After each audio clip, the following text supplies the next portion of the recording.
My name is Jerome Altman. I am the director of the Exodus Drum and Bugle Corps. One of the greatest things that I found was that music is always an encouragement and uplifting, and it gives the kids a chance to do great things in the community.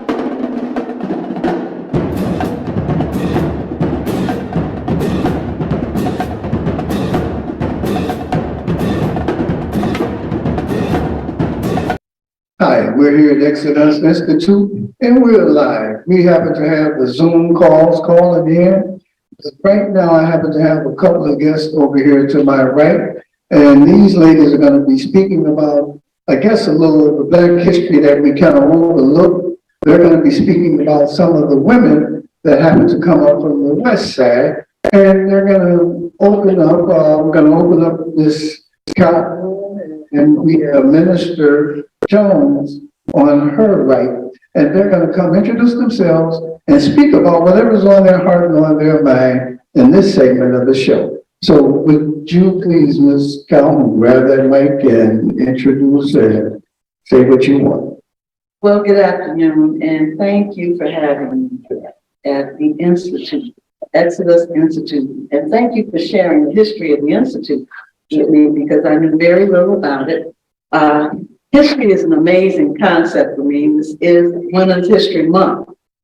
And just being here, being a West Side woman, and talking about who we are and who we've been since the 1800s, since the Great Migration, we came over here, and what we've evolved to. We've evolved beautifully in many ways, and in many ways we may have gone back.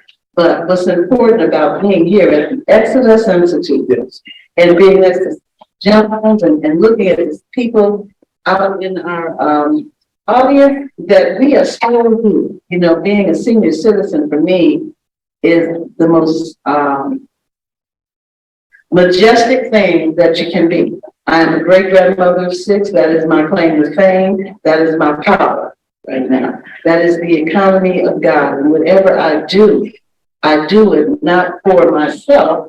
I do it for the future, which is called eschatology. We're planning for the future always. And we are their platform. So any type of historical context that we lay down, we're doing it not for ourselves. And so I'm going to give the mic to Sister Jones, Minister Jones. Greetings. Greetings, my name is Minister Jones, and I'm so blessed to be here on Women's History Month also. And it's good to know that the Black woman was the first woman ever created in history, that every human being, every race has been proven to come from within the Black woman. And I believe we are the 3rd greatest nation on this planet. Really, we're the first. It all depends on who we let count the stats. In spending power, we have spending power where we spend more money, basically, than all others. So with that, I'd just like to say it's an honor for me to be here to represent the first woman born in the whole world, the Black woman, and also to stand up and represent and protect the Black woman's seed, which is our children in the public school system. And we will be speaking against the transgendering of our children and how we can unite, come together as Black women and women, because with a Black woman comes a man, okay? Because we give birth to you all. So with the Black woman comes the men and the children. And like I said, all races come from us, but we have enough wisdom to know that the word of God said even Jesus went to his own first. If we don't go take care of our own Black boys on the corner first, we have a mental problem. If we as Black women don't defend our own community first, we got major. If we don't even take care of ourselves first, if we'll be dead, then who's going to be left behind to help? So yes, God said in his word, he's turning the hearts of the fathers. I got to throw them in there because you ain't got no black woman without a black man. He's turning the hearts of the fathers back to the children and the hearts of the children back to the fathers. God said, because if I don't do this, I am going to come and destroy this planet with utter destruction. Well, we want to cut in right here and Thank you. back in, the history of Women's Month or however you put it. Can we get some of the women that happen to make some of this history, especially from the west side of Chicago? Thank you so much. I first want to thank Minister Jones for taking us to Eve, because when you talk about Eve, you can go to the University of Chicago on the south side. You go to the China, it's an Asian museum, and you will find everything that she's talking about there. It's called the Asian Museum, but you're going to see Africa when you go in there. So she took us to the base. But now, as the King said, you know, let's talk about West Side, because I am a West Side girl, and this has been my heart's mission, and that is the destruction of the African American male. We call it the Ma'afa, the Ma'afa. The reason that it's called the Ma'afa is because the Holocaust, the word Holocaust, is owned by the Jewish community. So when we think about economics, and Minister Jones talked about economics, everything is an economic movement. Everything is, and even the names that we use. We can't use Holocaust because it gets confused with the destruction of another group.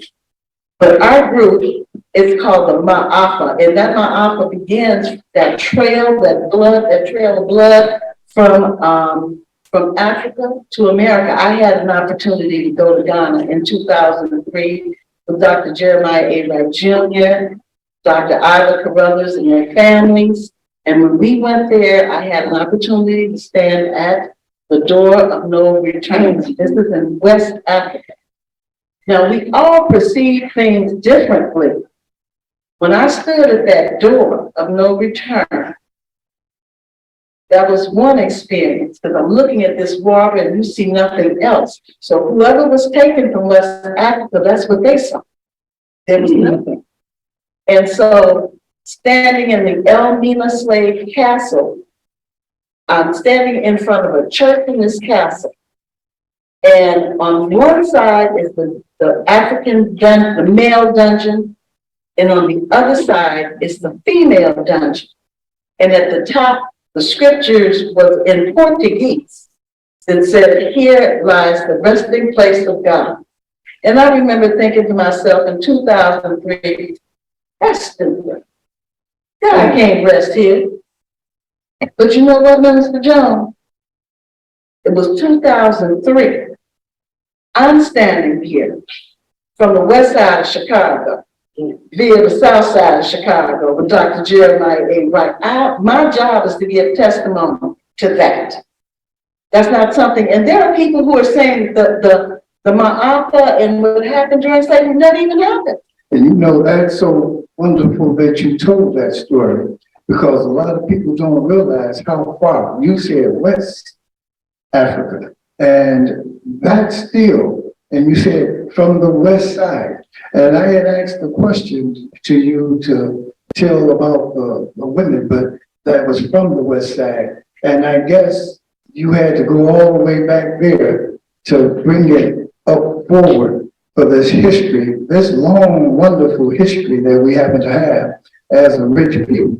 That door of no return, I happen to have pictures. I wasn't there, but I had pictures because I taught the children about that door of no return and how it's explained, and Senegal, and how things came about and why we're here. And if you look, take the camera with me, Joe.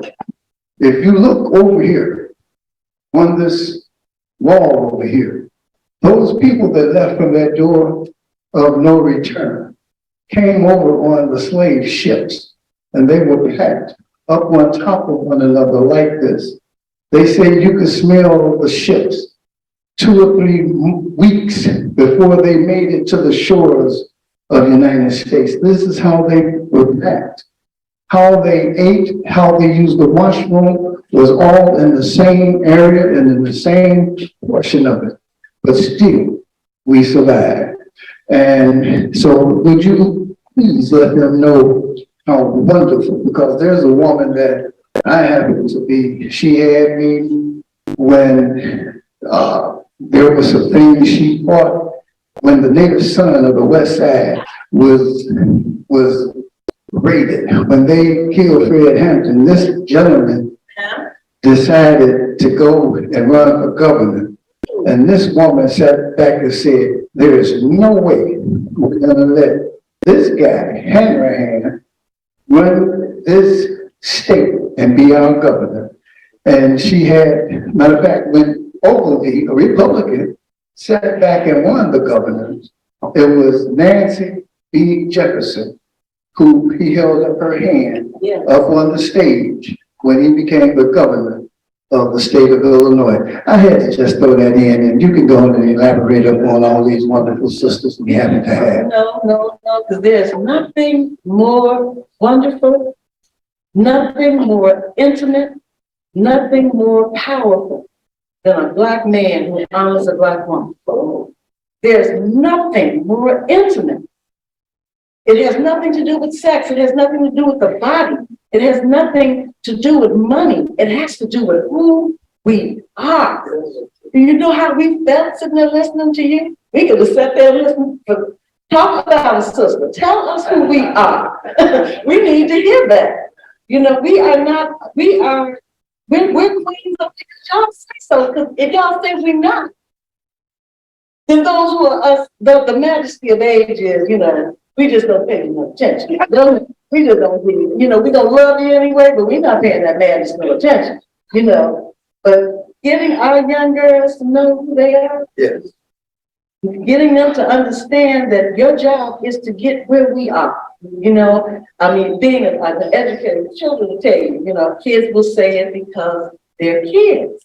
They're not developed. You know, I don't know, you old lady, we don't say, I just tell them, baby, I'm here to teach you how to get old. So that's my job, to teach you how to get old. And until I can't do it no more, that's how I'm gonna grow. That's how she gonna grow. We do it like that, you know. And so when we talk about Nancy Jefferson, my major hero, I have some heroes. Her name is Barbara Ann Size. And I was teaching at Spencer School, and Dr. Sandra Gibbons had brought her in, and she had her 10 routines. You know, you have to have a program in order to make that connection to the other groups, you know. And so her 10 routines of education, you know, and I'll never forget her coming into the our in-service, and she had her afro, you know, and she said she was talking to the teachers. And everybody doesn't understand who we are, you know. Some people think they're too good at knowing who we're not. See, if you start telling me who we're not, then you lost me right there as soon as you start talking, because there's nowhere for us to go. If I'm not, if I don't know who she is, see, she and I will not agree on everything, and that is for certain. We have to actually talk about that for a long time. We don't agree on our approaches, but we agree on who we are. I know who she is. She believed what she believed, and I can follow anybody who believes what they believe. Do you have anything to talk about in reference to belief system? And your female hero? Yes, I do. I like to add on to what you all were saying about the picture up there. It's so important for us as women and people of God to stop focusing on the negative. If we know that it took for us to have survived and be here today, we a mean piece of meat. You a bad manager. You a boss hog. You on the top. You a king. We're kings and priests. So I think if we could get Willie Lynch out of our brain. Amen. And focus on what we are. We are survivors. We are more than conquerors. Jesus Christ was a black man. Come on, y'all. We come from royalty. We come from greatness. We got to stop saying, if we could only unite, we don't know our Bible. If you knew our Bible, we would know that God used Moses, a stuttering brother, and his brother Aaron, to millions out of Africa, out of Egypt. And guess what? The main ones he took out. But he didn't say, God, think that you Negroes can't get, we just can't do it. He kept on interceding and saying the right thing. So we as women must say the right thing. We're talking about the negative. You're going to find negative and envy and everything. Hey, listen, bump all that. We go, I wasn't going to say it. I educated like bump that. Come on, I ain't going to cuss. Okay.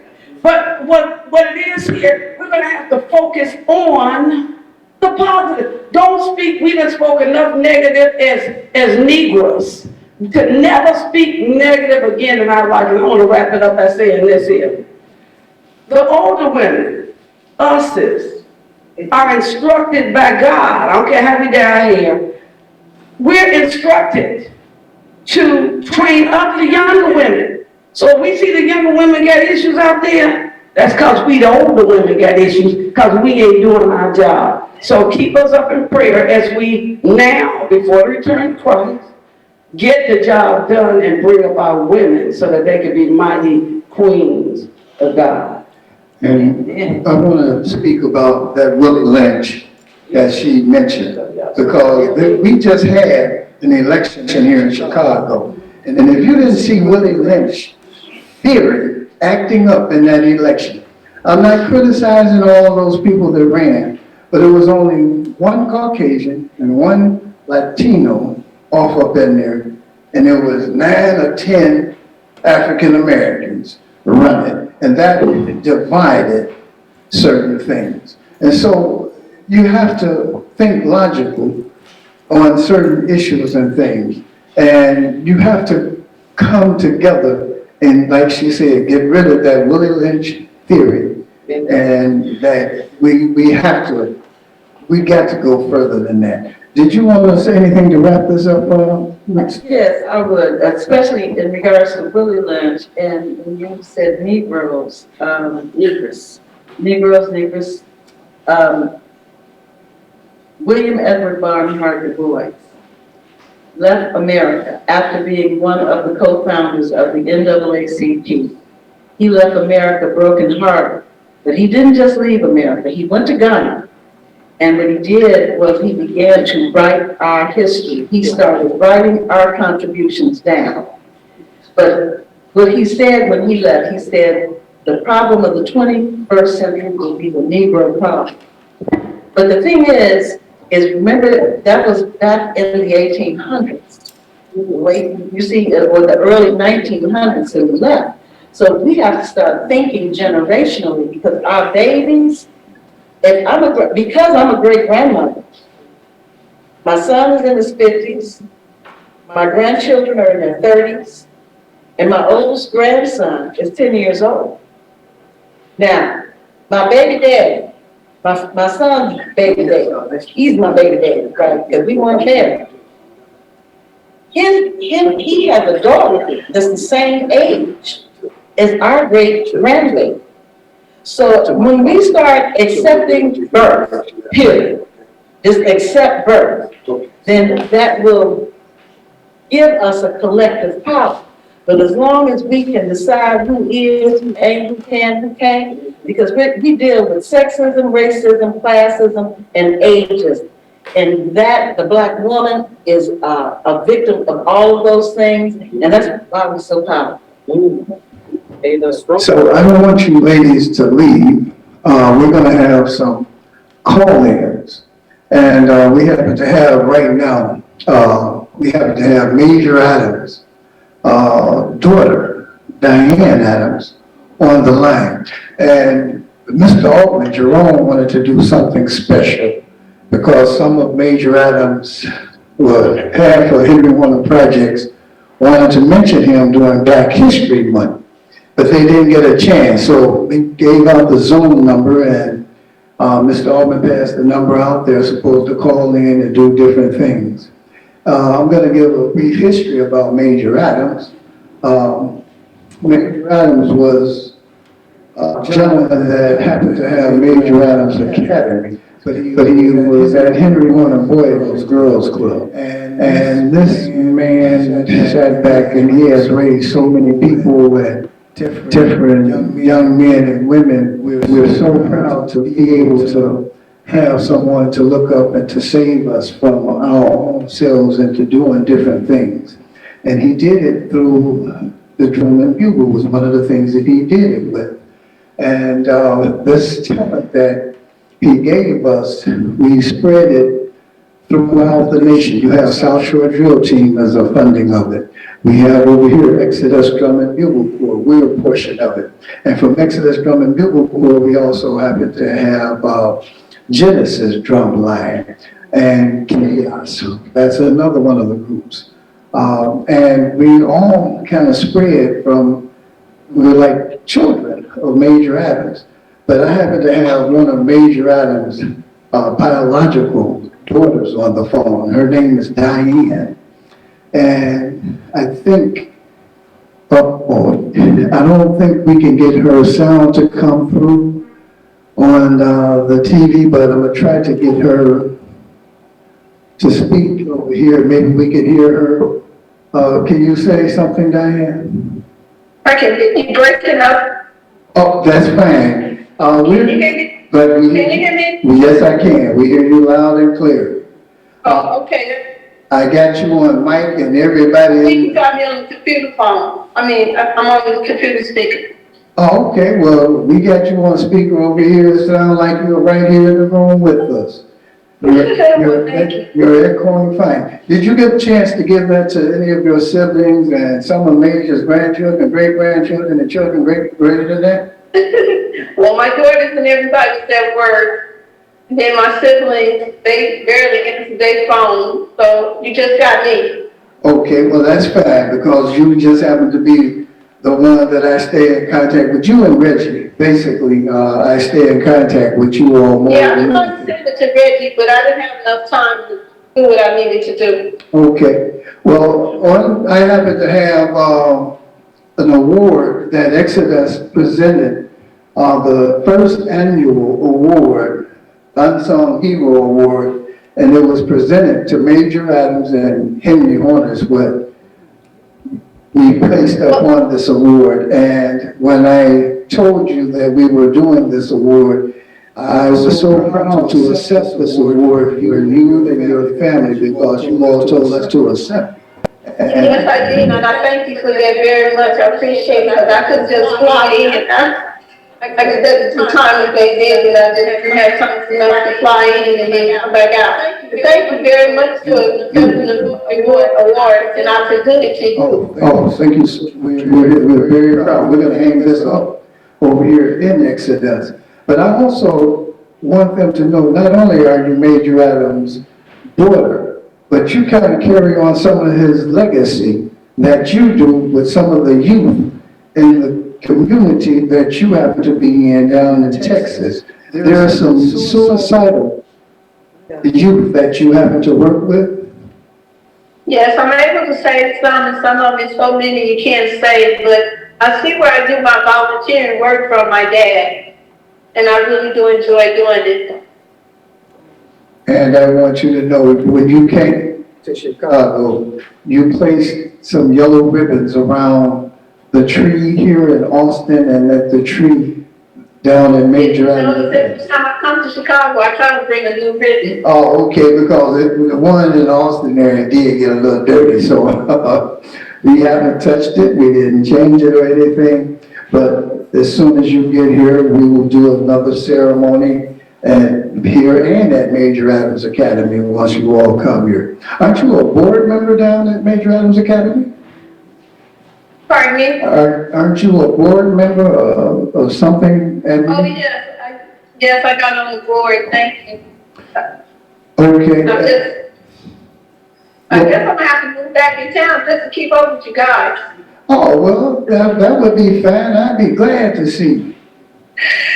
And, that's not personal or anything, but, there was an award that was given, we happen to have one of the gentlemen here that was given the award. I'm gonna see if I can't get Reverend Harris to come up. Come up and speak, because he received the Major Adams Award, at the banquet. It was 4. You know how they do with, at the golf tournament where they get them guys them nice green jackets and all of that? Well, they gave Reverend Harris Oh, that's nice, that was very nice.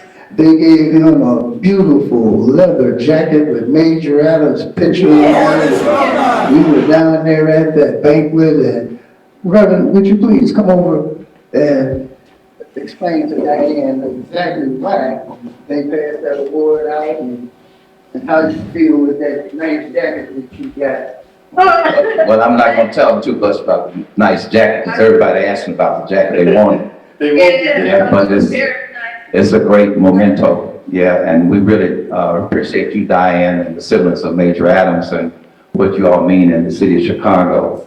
But the award itself, I think, was quite gratifying.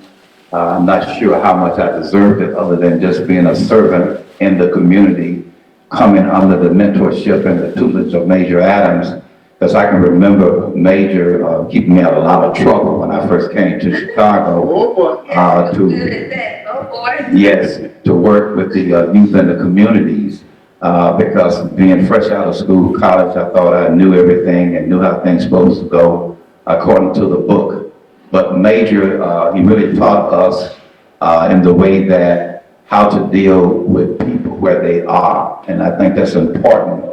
A lot of times we are not able to deal with people where they are. You have to find out where the person is, where they're coming from, where their background. We often say that we need to look at the W's. Where, why, what, when, and how come. We ask down south, why are you in this position? Why do you feel like you feel? What you want to be, et cetera, et cetera, et cetera. And Major was the type of guy that he could go out into the trenches and he can get this done. And that's how all of us was able to reap the social, economical, political, or what else from Major Adams, the benefits that he gave us as individuals. And I think that's the most rewarding.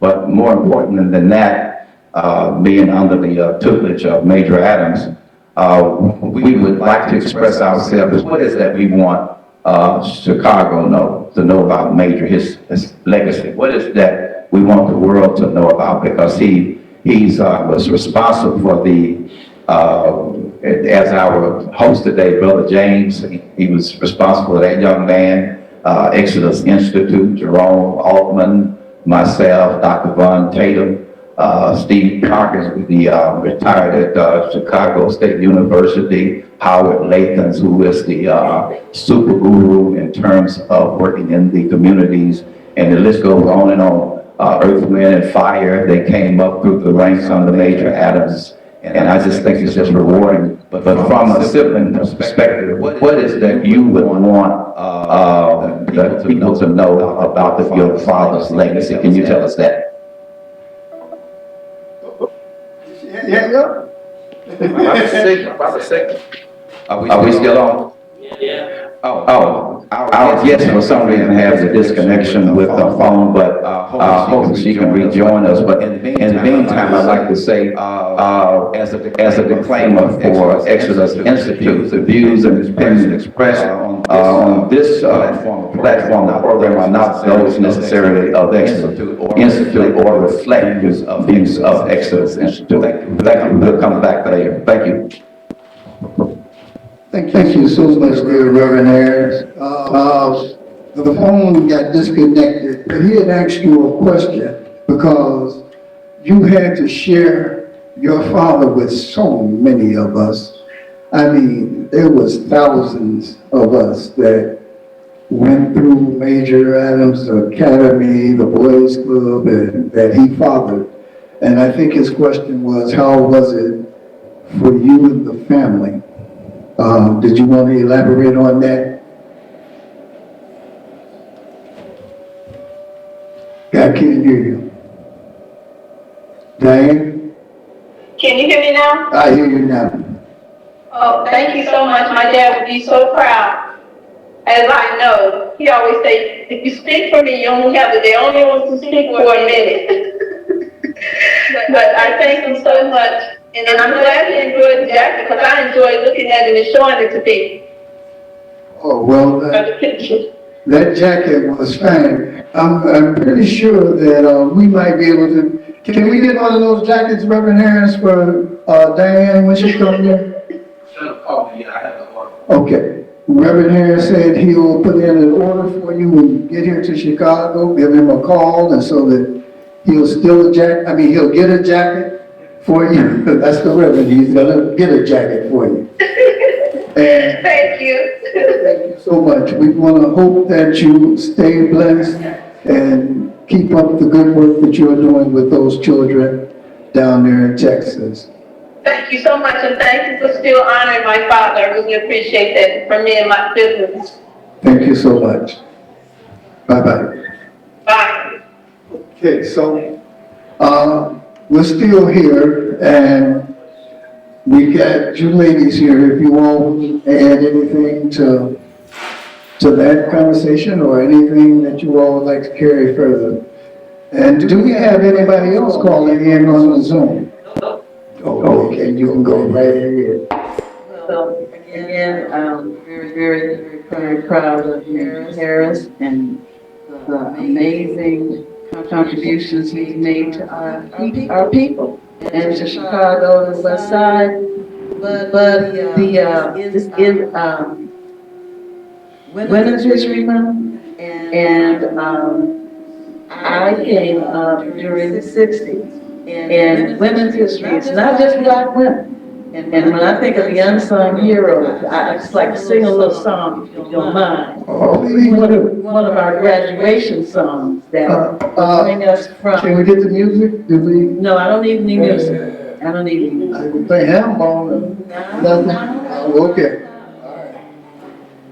Born free as the wind blows, as free as the grass grows, born free to follow your heart.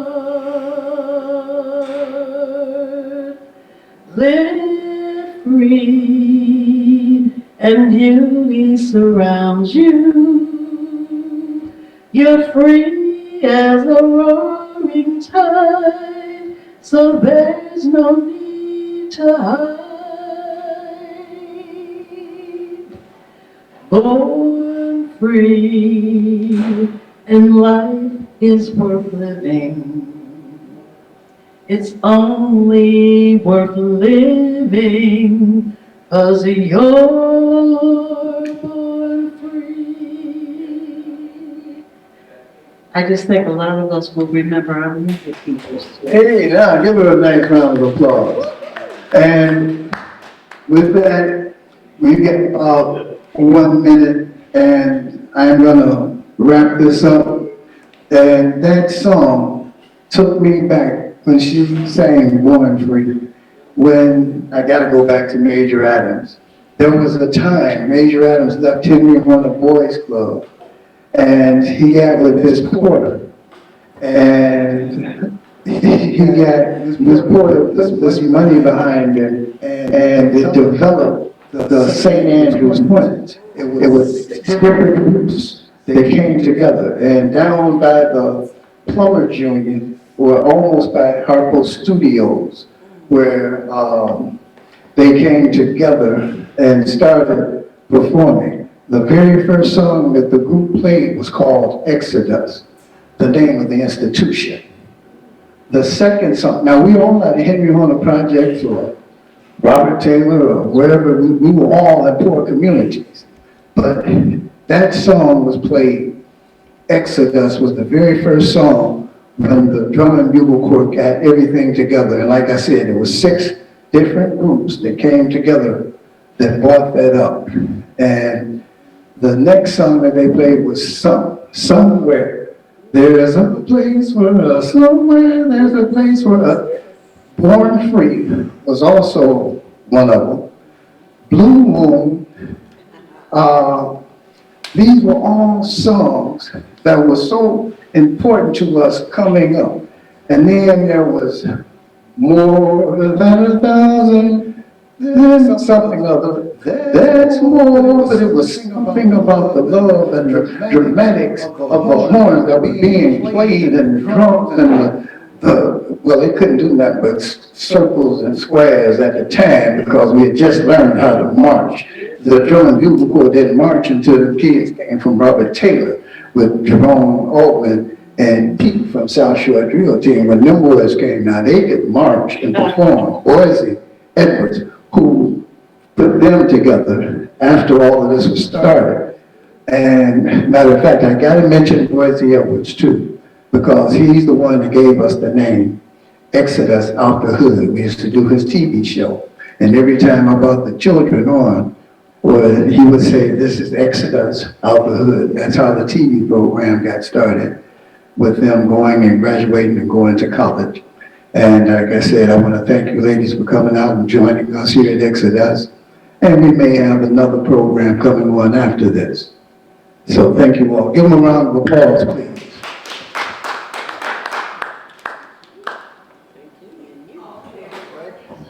We got another one? Is that what you moving your hand? No, to cut the camera. It's off. Okay. You mean I've been telling all this time the camera wasn't even on? Yes, it was. Oh, wow. How you doing today? Good to see you. Ladies and gentlemen, we're taping, so please be quiet as we're taping. Everything's recorded, it's digital. Whatever you're doing, don't do it. Thank you. All right, and we're back. As I said, Start taping. Recording in progress. 5, 4, 3. how you doing again? As I said earlier, we're back. We're over here at the Exodus Institute, 816 North Laramie. And here we're going to have discussions, open forums on how we can introduce special programs to our youth, young individuals, as well as the community at large. And so right now we're having an open forum where we talk to people that can come in and mentor our youth, mentor our young adults. We can learn about the resources that we have in our communities. We can use that to help project development and to create programs that will be beneficial to help stop the violence and create a safe haven in our communities. We're blessed today to have special guests today from our community. We have the alderman here today, and these are some of the things that we need to reach out to if we have issues in the community.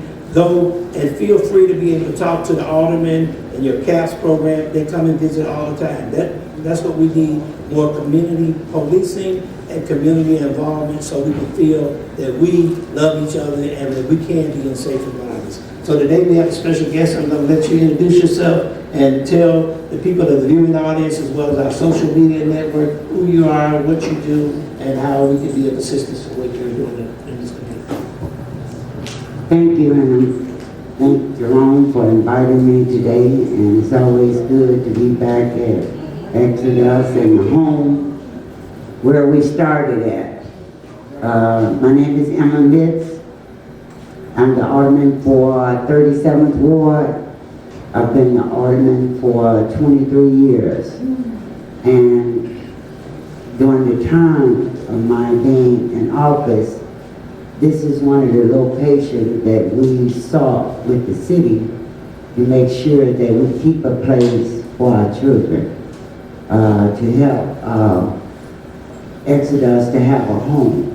For many years, my campaign and being alderman of the ward, we would have the bugle boys, the drummer boys, to go out and they would have a place in there, but they didn't have nowhere to go. And Jerome came to me and said, Alderman, we need a place for young people. And they've been growing by leaps and bounds. And if you have a heart, you know, I'm biblical because you got to help the children. And the Bible speaks of helping our children. Oh, yeah. And we were children at one time. And the only way we are where we are today because somebody helped us. And so we always have to give back. And I'm looking to be able to help our young people. For the 23 years I've been in office, I've just been able to get a center for the whole large number of young people.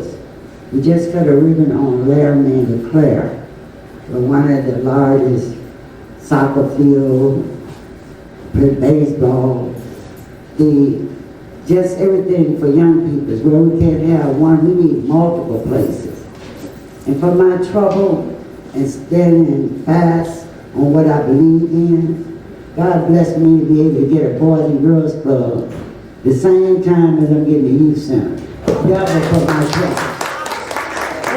Double for my trouble. That's when you stay committed. Oh, yeah. Look, when we grew up, we were able to have a safe place to go outside and play. And I heard the gentleman say he was afraid to come over here. I'm not afraid of my community, but I'm very watchful because I've lived here for so long. Of being around people you know. I know that they're capable of doing any and everything, but I'm not afraid. That's different from people who don't live here. To say that they're afraid. I'm afraid to go up in Lincoln Park, or Logan Square, or Lakeview. That's where I'm afraid to go now, because that's where it seems like most of the crime is happening at. It's not necessarily all about West and South Side anymore. It's everywhere. During the time of being in office, there have been movements under my leadership by leaps and bounds. Oh, yeah. And it was only by the grace of God. And if we want to talk about history, I have to tell you a little about my history so you can see where my future is going. And that's what our kids is missing also. They got to know their past so they know where they're going in the future. Oh, yeah. So let me take you a little bit to our past so you know that. It's not about where we are today. It's about the fight that people have died for us to get to where we are today. Oh, yeah. It's about the struggle that our parents and our grandparents, great-grandparents, our forefathers put up with before now. Oh, yeah. So if we're not going to tell our children about the struggle that we had, how can we relate to them today about what they're going through? And our children right now, many of them are suffering from emotional stress. They're stressed out.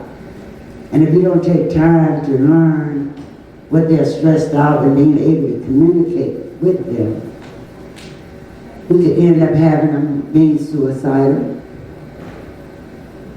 We could have them having a mental breakdown. We could have them getting out there doing activities they shouldn't be doing. We have to hold ourselves accountable first in order to help them. And he told me to introduce myself, but I'm telling you about what I think in life because I don't waste no time. And I don't hold back on no punches. I can give them and I can take them at the same time because it makes me stronger. Yeah. When we move from, we're talking about Black history, if our children know that at one time we didn't know nothing about Burger King, McDonald's, none of that food. We was learning how to cook at home. We learned how to make things happen. But being healthy food for our bodies. We learn how to drink Kool-Aid and water, not pop, Right. not energy drinks. We have to look at water being the substance for the body. And our children say, I don't like no water. But what do you do to make sure that your child doing the right thing for their health? Because if they don't drink water, then you're going to pay for it later on in life. Let me just say, through the work just during the pandemic, I'll bring you forward. Last 4 years, while we were locked down, I wasn't able to move around, none of us was, but I was able to work the computers, and I was able to get on Zoom meetings, and we finished up our Joint Public Safety Training Academy, and then we put our Boys and Girls Club next to the academy. Let me tell you, we talk about we don't like the police, but when do we, and I understand that, but our kids, those are good paying jobs, and when they come in our neighborhood, we need people looking like us. Why ain't nobody looking like us? Because our kids are not trying to go into that profession. And then we have everybody else around trying to protect us, and we act like we can't protect ourselves. So we want our children to be able to be what they can't see, which is why that Boys and Girls Club is right there next to the Public Safety Academy. They're going to see the firemen, the paramedics, the policemen there, and going in and how they look, talking to them, interacting with them. Right. We want to change this mentality that all of them are bad because they're human beings just like you and I. And in every profession, you're going to find something wrong with it. And there's somebody who's not doing what they should do. Next to the Boys and Girls Club, we have 2 restaurants. Clover's, the hamburger place, come to the west side of Chicago. Clover's. You don't have to go to the suburbs, you don't have to go out south, you don't have to go into area, you can come in to get one hamburger in your own community. Butterburgers. And then we can have a sit-down restaurant, a breakfast place, Peaches. Peach. Peaches is currently over on the south side of Martin Luther King Drive on 35th Street. They're moving right here. These are 2 black-owned restaurants. 2 black-owned restaurants as we celebrate Black history. Now we're going to get the workforce to go in there with those. And we want the young people to be able to interact so that they can be able to learn how to be entrepreneurs themselves. And we have Amazon. Amazon is coming to the community, yes they are. In spite of what we've been heard. They built the facility on Division and Carson. The facility is there, but as we heard, Amazon is restructuring their whole program throughout the country. What they want to do now is to put in robots, so that they can do the heavy lifting things that people were complaining about when I talk about restructuring. And then we want to still hire 250 from the community to be able to work there. Those jobs started out at $17 or $18 an hour. After 3 months' time of working with Amazon, if you want to go get your college degree, they'll pay for you to go to college. All right. That's what young people say, education. Continue to get your education as long as you can get it free. And then we got Starbucks coming into the community. Also on North Avenue in Cicero, we have a Starbucks that's being built there, along with Five Below. I know you've been going to the suburbs and the brickyard, but Five Below will be right here in our neighborhood. So we can touch. And if you can see this building right here, I know you've heard of the Laramie State Bank. Yeah. Right here in front of us, where they're going to be able to put a museum in there, a blues club, or have a bank. And then have mixed-use housing, affordable and some affordable and affordable and mixed income, so that you can be able to keep our community low income. That's what I want. Yeah. Affordable and low income, so we can keep people in our neighborhood.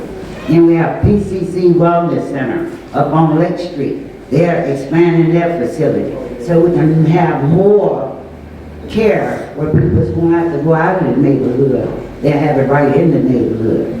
And tomorrow I'll be cutting a ribbon on the healthcare facility in the 4700 block on Chicago Avenue. Where you see, that's gonna help it out, open their district. People who have mental illness case can go into that facility and get help. Where we won't have to be looking for places to go, we have them in our community. Look, I'm excited about the work that I'm doing in the neighborhood, and I give it my all, 110% every day, because I love the community, and we all raise our hand, and we swear that we're gonna protect the people. That's right. We're gonna serve the people. I had to do that 23 years ago, and I keep that honor in my heart every day as I go out, because I promised that I would do this, and I'm gonna be true to my word, because if I don't, I got the Lord watching me. So he sees and knows everything. And I don't want the whooping from him, and you shouldn't want it either when you don't do what he tells you to do. So I'm gonna keep doing what he tells me to do, and that's to keep working out here to serve his people. You know, I don't take the job lightly, because I have people's life in my hand every day. Every day I move, and when I say I don't tell people that I don't have time to talk to them. I'm gonna hear what they gotta say, because I don't know what it is they're gonna tell me. So first of all, my time is your time, and I'm here. I need your help February 28th. If you're in 37 Ward, I need you to punch 52 so I can keep doing the work that I do. Thank you. One quick question. Now, the facility that they have on Madison and Central, are you also involved with that? That's in the Alderman Talaferro's Ward, 29th Ward, but I support the project. Okay.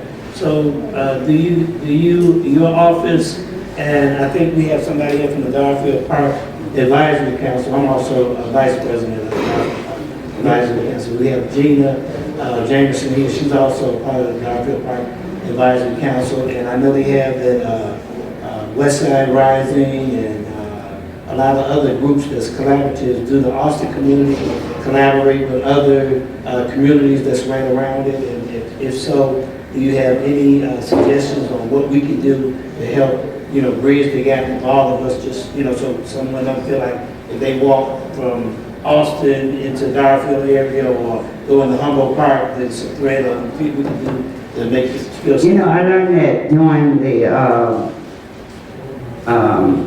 negotiating, working on the Public Safety Academy, that communities are separated, but peoples are not. Wards are separated, but peoples are not. And yes, we do need to collaborate. So in working with some of the groups in the Garfield Park area, the West Humboldt Park area, we are going to have to start building these relationships with Austin area. It's not about, it's West Side now, baby. It's all about the West Side. I gotta tell you, it's the whole entire West Side. It's not just about one ward anymore, because all our peoples are suffering. And if I don't help my brother over here, then I don't need him pushing back on me over here. We need to see how this God's world, this enough for all of us. And we need to just try to put it together and make it happen. So I have started, because I service part of Humboldt Park area, Austin area, part of the Belmont Cragen area, I have to bring peoples together in order for to do Chicago Avenue. And they're doing a development down Chicago Avenue. It's coming from Austin, it's going all the way to Keswick. We're going to have new streets, we're going to have benches out on the outside where we can sit in, the bike lanes, the trees planted, and gateways to our community. Other people have gateway where you're going to know you coming in, Soul City Quarter, where you're going to have signs representing black folks area. And that's what's coming to our neighborhood. City is working on it now, and if you see these flyers, you should go to some of the meetings and be a part of shaping what Chicago Avenue is going to look like in our community. We have to have, it's our plan, it's our time. I look at it as our time now. And we need to capitalize on that. So in your Garfield Park, just to mention, CTA is getting ready to move their headquarters, and that's over on Lake and Pulaski, which gonna be in the Garfield Park area. And that's in my ward, so I would look forward to working along with you to bring that $240 million project over here to 32nd. Amen, amen. So there you have it. Right, as you can see, we have our own alderman of this ward. Tell them the ward here again, and then, Ward 37, that's 37. My name is Emma Mitz, 37th Ward Alderman. My office is located at 4924 West Chicago Avenue. My phone number is 773-379-0960. You can email me at emma.mitz, M-I-T-T-S, @citychicago.org. thank you very much, Emma Miss. We appreciate you coming out here, spending this time with us today. I don't know if we, I don't know if we want to just start asking questions right now. You can probably ask some of them, because we have a lot of guests today, and you can either write or she's right here. You can talk to her. That's one of the good things about her coming down and talking to you personally, because she's right here where you can voice your opinion. And right now we're on the internet and other stuff, so certain things we may need out there. We don't know what's going on, but we're live right now. So if you have a question, your alderman is right here in your face. All right, thank you, I really appreciate it. And can we have the next guest come up? Thank you very much.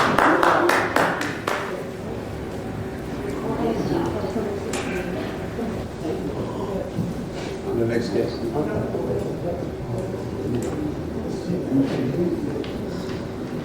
gonna count you down, Joy.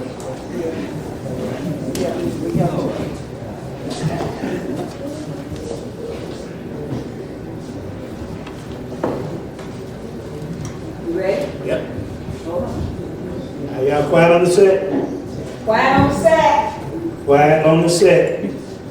Counting. 5, 4, 3. All right, and we're back. And as you can see, we have a lot going on today. We have a lot of people that came down to the Austin area right here at the Exodus Institute. This is the place where we get together. We have open forums. We have discussions. We have mentorship programs so that we can teach our youth and young individuals what they need to do to connect with their older generation, to connect with the younger generation, so we can look back at our past, so we can know how to go forward. Just as in Sankofa, we want to start using forums like these to talk to our individuals, to have discussions, to develop programs, to talk to our aldermen, our elected officials, as well as the CAPS, the police department, so that we can build safer communities, safer environments for our young individuals in this area, as well as all across the Chicagoland area and abroad. So thank you for just watching us, and stay tuned to this program. Always remember, you are the missing link to helping change our communities. So right now we're here with another guest. I want you to introduce yourself and tell us what you've been doing in the community, some of your concerns, so that we can help try to connect you and bring you with the people that we think that we should be trying to do at this community forum. Okay, hello everyone. My name is Sister Jones, and I have a question to ask you. Everyone who is a Christian, a believer, raise your hand, please. Now, you know, he said if you're afraid to represent him before man, he ain't gonna represent you in heaven. Basically, the masses of us are believers in Jesus Christ. God said that it is our responsibility, according to Isaiah 58, to defend the fatherless, where 70% of the children in the public school system are fatherless. It's the church's responsibility. I never saw one time in the Bible, as I read the Bible, I never saw Jesus Christ, our black brother, running around trying to get a Roman soldier to help him with the ministry. So I guess my first thing right here is I'm saying is that we as a people must unite. We as a black people must come together and deal with the root cause of what's really going on in our community. Now, if you watch Tell Her What, Tell a lie. I don't hear you tell her what? Tell a lie. Tell a lie. If you're watching television, they call it the news, 375, whatever now. If you're watching that and getting your information from there, then you are very much deceived. The Bible calls its word the good news. If you want to really know what's going on, read the good news so you can be aware of what's going on right here. Okay, now, I'm going to get to the root of the problem right here. I'm here now because our children in the school system, it's not that they don't want to learn. It's not that they don't want to go into the police department, the fire department. Our school system has been intentionally gutted.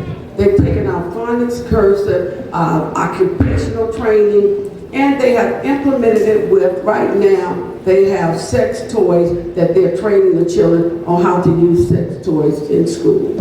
They're transgendering the children right now, showing the babies how to have all kinds of sexual activity when the masses of them cannot read. If you want to come to the solution of the problem, guarantee our children that they have just and fair education in the school system, which they don't. Right now, it's kind of like our children are sitting there, they're cash cows for any perverted curriculum to be implemented and used on them. They're waiting for someone to protect them and help them from that. So my solution here is we as a people need to come together and really start. My solution is to go back black. Go back black. There's no way in the world you can trust this system. The whole system is systemically racism. Once you go left, they make it right. Once you go down, they go up. Once you paint it purple, they turn it on. No matter what you do, and their main enemy is the black man.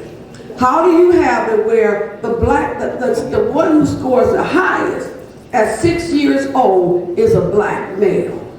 The black boys score highest at 6 years old than any other race, but yet one out of 10 graduate approximately from high school. We got the biggest prison system in the world, the worst school system in the world, and we keep saying, if the kid, I'm going to say this to you. I love what the man was saying about food, but the kids right now, all they want is a quality education to guarantee them. They don't want to be transgender. They do not want to be abused. They do not want to be sexualized. They do not want pedophiles, and that's what it is. LGBTQ P for pedophilia. They do not want to be transgender. They don't want to be groomed. They don't want to know how to use sex toys in class. They want to know how to read in phonics. But I am a school teacher. They took the phonics out. They put in Common Core curriculum, just in case you all don't know. When they put in the Common Core curriculum, the suicide for ages 10 and under tripled in the school system. 10 and over went up to 76% suicide because they were giving them Marxism, socialism, and communism curriculum. It's even worse than that now. Now they're grooming them. The city of Chicago is united with the hospital to purchase sex toys and teach and train the children through Planned Parenthood how to use sex toys instead of getting the education. So please, don't ever tell me after you watch Tell a lie and come back with that manure in my face telling me our black kids don't want to be fighting. They don't want to be, you're a liar and the truth ain't in you. You're ignorant, and not saying you're stupid, just you're not aware. You don't even know this happening, but it's happening and it's been happening. My babies in school, they want an education. They want to learn. They want someone to love them. The black boys don't want to be on the corner. In whatever school they're in, there's about a 70% chance that the black boy is going to be the first one they suspend. Not because he's doing wrong, but because the teller has stereotyped him as being bad because they're envious and they're jealous of him. And according to the Bible, where there's jealousy, there is confusion and every evil work. So we're trying to figure out, well, what have we get like this? You've been watching too much what?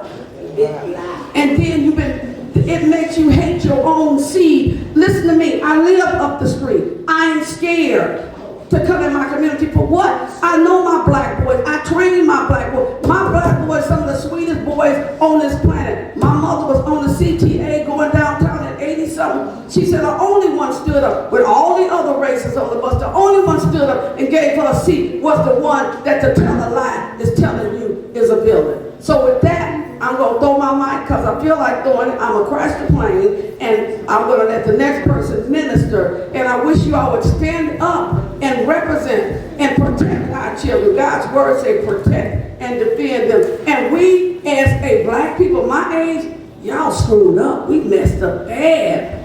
We messed up. We need to ask our sons in prison, our daughters, our children in the worst school system in the world with the biggest prison system in the world and the only city that has a child prison. We need to repent and say, God, forgive us for dropping the ball and listen to tell a lie, tell a lie. In Jesus' name, amen.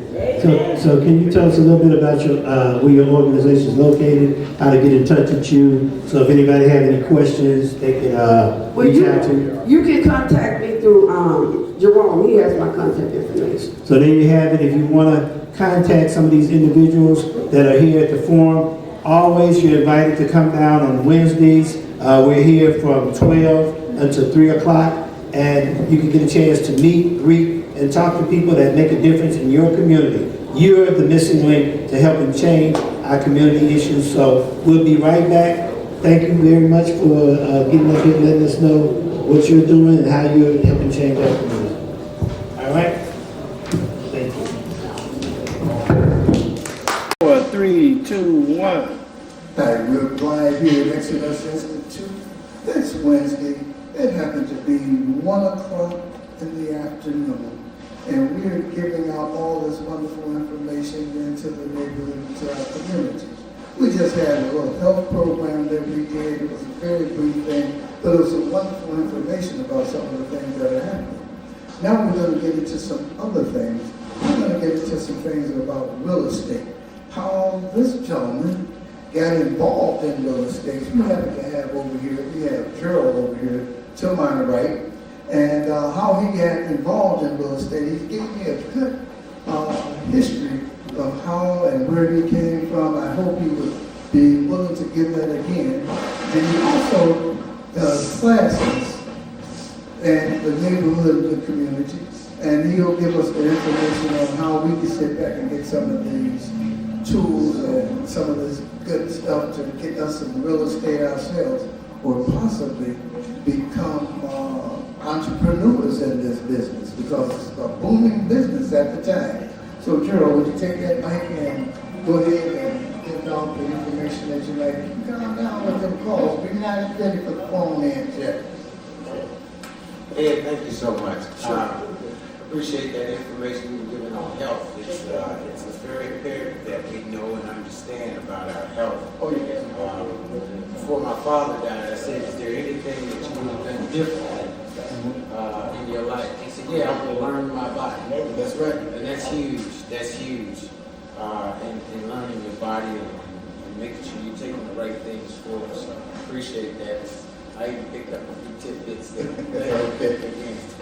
Well, as you said, I'm Gerald McWhorter. I'm into real estate. Okay. I've worked with HUD, Wells Fargo, been a broker for 17, 18, 19 years, somewhere in there. I also have been an investor. I am an investor.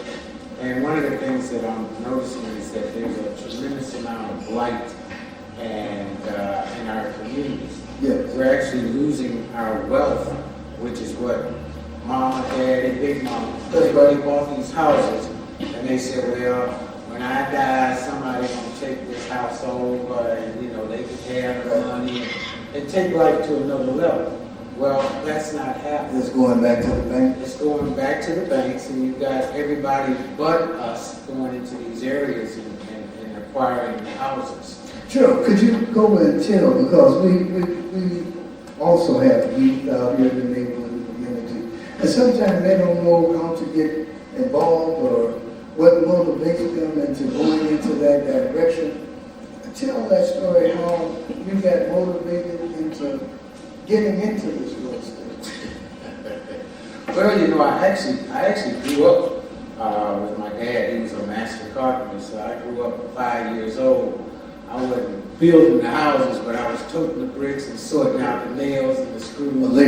That's right, that's right. I mean, you gotta learn from somewhere, you know, you have to learn that. And the other thing is people, you know, I'm also a general contractor. Okay. So I can go in and build a house from the ground up. And one of the things that I've found with our youth is, you know, they're not really on their math like they should be.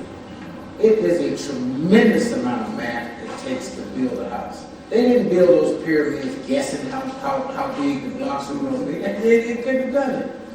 But the way that I got into real estate here in Chicago is that I actually had a neighbor that was had a problem child, and I wanted to buy their property. Okay. And I ended up negotiating a deal with them and purchasing their property. And as I started to do more investing, I knew I was going to need information that's generally provided by a real estate broker. And I knew I wasn't going to be true to that broker. Okay. So what I would do is I would ask him, hey, how much is this property selling for? So I know, you know, where to set my mark, right?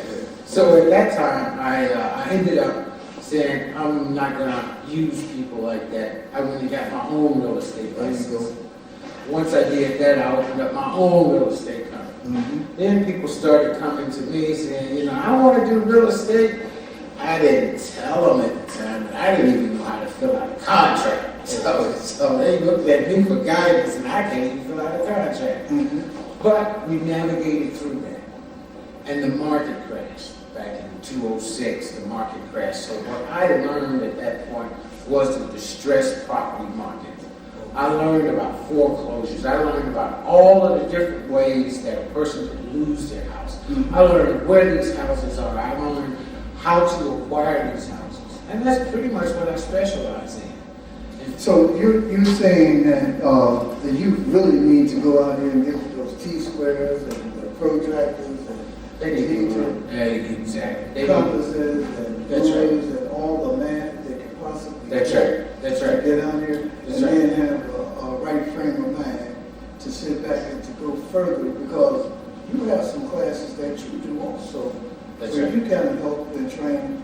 Could you explain a little bit about how you train and help people to go and to get involved? Do you go up to the youth and explain this, or do you just have the youth come in to you?